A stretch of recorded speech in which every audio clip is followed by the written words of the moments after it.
Assalamualaikum warahmatullahi wabarakatuh. Wilujeng enjing sadayana. Alhamdulillah, urang sadaya tiasa tepang deui dina lawungan dinten ieu. Sanaos teu patepang sacara langsung, hidup sadaya kedah tetep semangat diajarna. Sangkan babari dina nyangking materi anu baros didugikeun ku ibu. Nah, sate acana urang wawanohan heula nya. Tepangkeun wastapun Gina Oktaviana di dieu ibu ngawulang bahasa Sunda.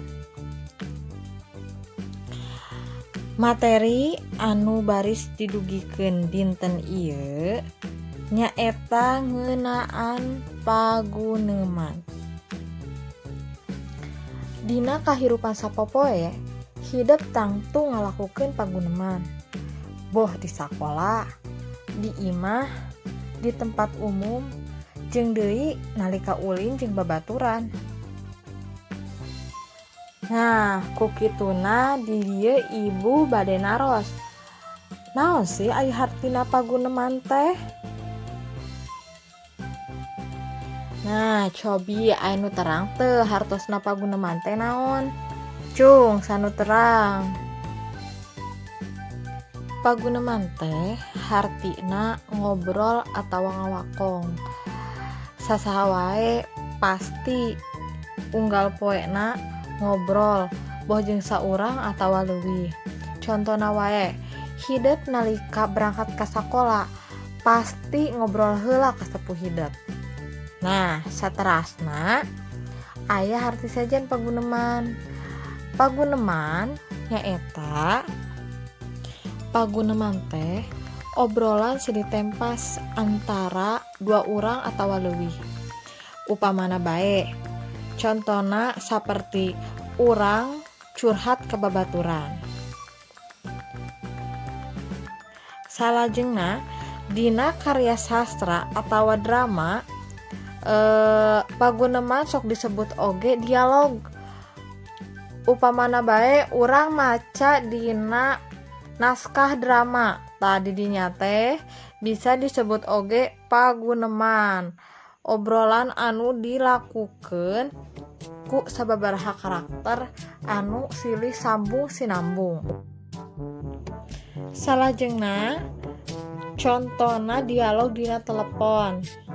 Eta teh mangrupa kagiatan dialog di mana ayana paguneman antara dua urang sanajan teu sacara langsung. Jadi ayeuna mah hidup tos terang. Naon sih paguneman teh? Saatos tadi dijelaskeun ku ibu. Paguneman teh sami sareng ngobrol atawa dialog. Salajengna tata krama basa Sunda. Nurutkeun harti kecapna, tata krama basa teh nyaeta aturan sopan santun ngagunakeun basa. Lamun urang nyarita henteu make tata krama basa, hartina teh henteu sopan. Ari basa anu dipakena nyaeta ragam basa loma jeung ragam basa hormat. Basa anu digunakeun nalika paguneman kabagi jadi 3. Anu kahiji aya basa loma. Naon sih ai basa loma teh? Loma nyaeta nyaho di rupa, di garan, di tempat jeung sajabana. Cindek nama basa loma teh nyaeta ragam basa anu digunakeun pikeun nyarita jeung sasama atawa akrab saperti jeung babaturan. Contona geus balik ti mana euy? Tadi dinya teh ngagunakeun kecap balik. Anu kadua jeung katilu aya bahasa hormat atawa lemes biasana digunakeun pikeun nyarita jeung jalma saluhureun atawa anu dipika hormat. Dina ragam bahasa hormat aya 2 rupa, aya bahasa hormat keur sorangan jeung aya bahasa hormat keur batur. Ayana tata krama basa Sunda teh lain pikeun ngabeda-beda jalma, tapi ditujukeun pikeun ngahormat anu saluhureun jeung ngajenan ka sasama. Jadi tata krama basa Sunda teh pikeun silih ajenan. Salajengna aya contoh berendelan kecapna. Basa Loma contoh kecapna kecap indit. Contoh kalimahna Udin rek indit ka mana maneh teh? Anu kadua aya basa hormat kersorangan kecapna mios.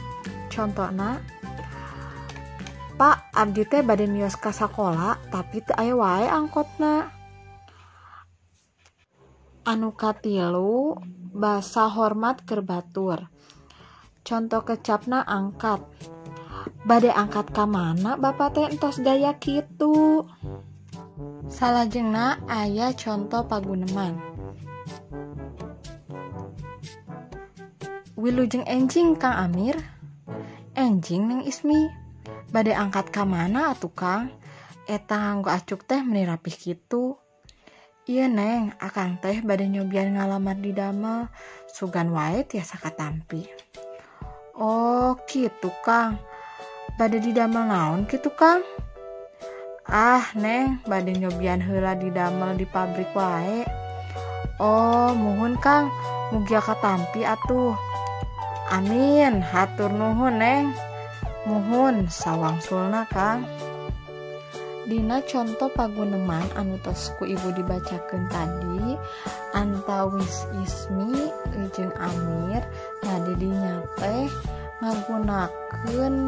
ngagunakeun basa hormat keur batur anu ku Ismi duduhikeun nyaeta kecap angkat. Hatur nuhun kana perhatosanana. Bilih aya materi anu teu ngartos mangga taroskeun ka ibu. Salajengna aya bonus video ngeunaan paguneman adaptasi kehidupan baru pandemi COVID-19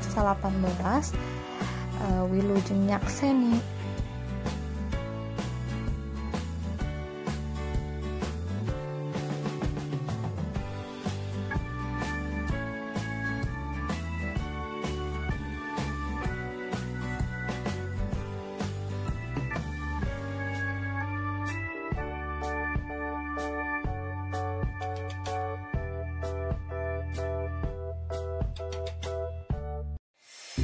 Aduh Gusti, ayeuna teh neneng bade nongkrong sang rencangan atuh bade ngopi kedah geulis.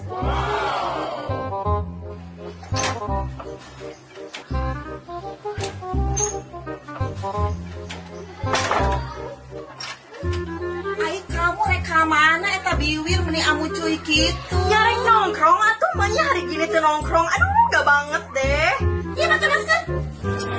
Iya nya, tinggal di nanang teh geus paripurna kieu. Manya atuh make masker moal kaciri meureun geulisna. Percuma geulis oge, ari asup rumah sakit mah. Nanaonan?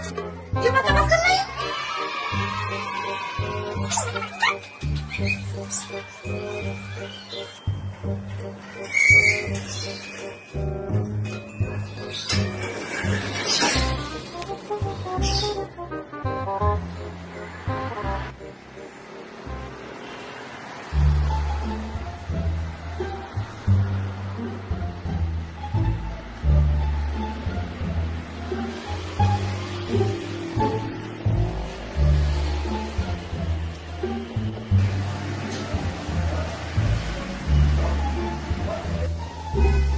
Stop teh, punten, maskernya dipakai dulu. Mun abi make masker mah kan dilobet bisa selfie ah.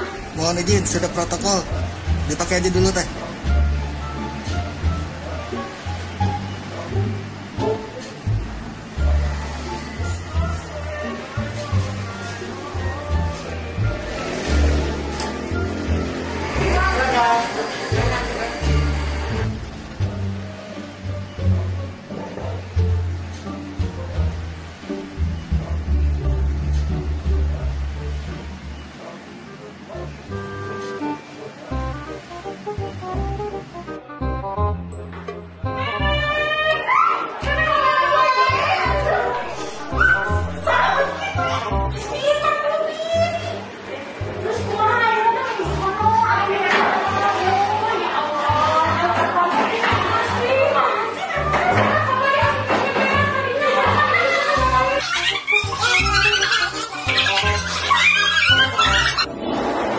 Punten teh, mohon maaf teh, sudah protokol. Jaraknya harus minimal 1 meter. Oke, sip, 1 meter, silakan.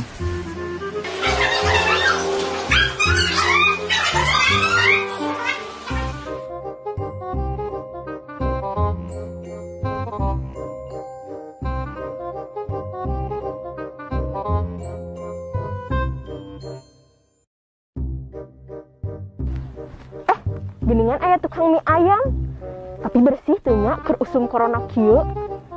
Tapi lapar. Kumaha atuh nya? Bismillah we ah. Mang, eta diical tuh mie ayamna. Entar neng mau dibahekeun neng. Si Mang masak ocon. Serius. Eta nahat ngangge masker. Waktu ngai masker bentuk tewak Pol PP neng. Yo, Mang. Sanes teu ditewak Satpol PP eta emang bisi droplet alias muncrat kana mie ayamna. Pan buluh atuh ningalina ge ih. Teu higienis. Yo, nya Mang. Ku abi dipasihan masker. Halus tuh neng maskerna. Atuh juara masker ti abi mah. Ai paranti ku kumbah pananganna mana? Aya neng tuh di ember cai bersih. Nah, ai emang atuh keur corona kieu mah kedah berseka, Mang. Gusti disinfektan ge teu gaduhnya. Tuh neng beri Tuh. pasir. Nanti da abi mah lengkap. Yeh, nya ku abi dipasihan. Ieu teh kedah disemprotkeun ka dieu yo tingalinya. Yo. Kedah kitu atuh nuju corona mah. Tulis aku neng kan deh. Oh nya. Punten Mang. Kalanya abi mah bade nganggo ieu we ka dieu nya ku Mang. Hatur nuhun pisan nya. Sawang sulat cantik. Aduh. Punten teh. Neng ngai sendok neng. Teu kedah, abi mah bade diuyup we. Sabi ieu tuh diuyup neng lah. Si Mang teh kumaha? Abi mah nyandak sendok nyalira, Mang. Nyandak hand sanitizer udah dianggeh heula. Nah berseka, nah higienisnya.